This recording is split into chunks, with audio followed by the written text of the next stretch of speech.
कधीच नाही चुकणार तुमचे फेवरेट टीव्ही शोज झी5 सोबत, तेही एकदम फ्री।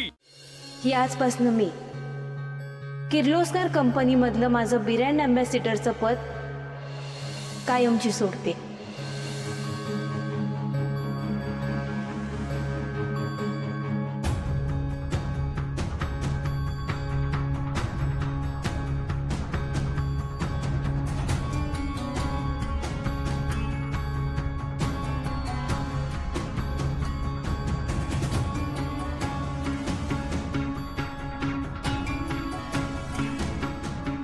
आदित्य सर, आज मी तुमच्या आवडीची नाचण्याची भाकरी आणि करडीची भाजी बनवली होती, पण तुम्ही जेवायला खाली आलतच नाहीत।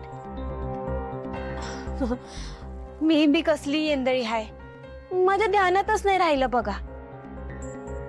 तुम्ही कसं जेवणार ना, हाताला जखम झाली आहे ना तुमच्या, म्हणून म्हणलं की चला आपणच डॉक्टर म्हणून हाताला मलमपट्टी करू।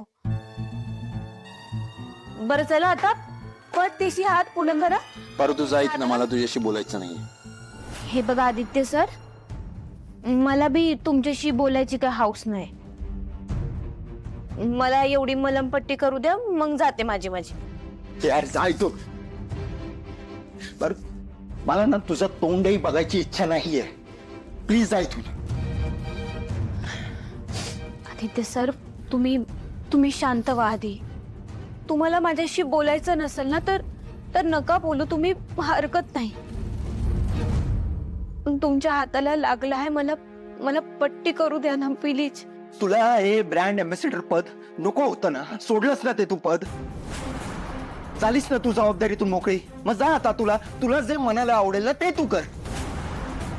स्वयंपाक कर, चहा दे, कॉफी दे, पण तिथे कंपनीचं वाटव झालं ना तरी चाल। पारू, इथून पुढे तुझा या कंपनीशी, माझ्याशी, किर्लोस्कर परिवाराशी काही एक संबंध नाहीये।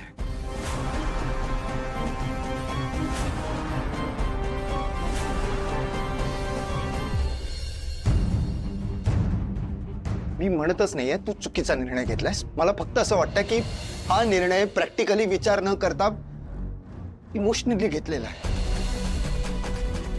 माहित नाही हा मुलगा असा का वागतोय। आज तर जखम करून घेतली आहे हाताला, आजवर आदित्य कधीच असा वागला नाही। मला वाटतं मी त्याच्याशी बोलायला हवं, त्याच्या जखमेवर पट्टी बांधायला हवी। ब्रँड अँबॅसिडर कॉम्पिटिशन मध्ये जेव्हा तुला उतरावं लागलं तेव्हा तुला वाटलं होतं का तुला जमेल म्हणून? वाटलं होतं नाही ना? पण तरी तू आत्मविश्वासाने लढलीस, उभी राहिलीस, सगळ्या जगाला फेस केलंस तू। गावातून आलेली एक साधी मुलगी लाखो लोकांसमोर आत्मविश्वासाने उभी राहिली, फक्त उभी नाही राहिली तर जिंकली सुद्धा। झी5 ॲप डाउनलोड करा आणि पहा सर्व एपिसोड्स एकदम फ्री।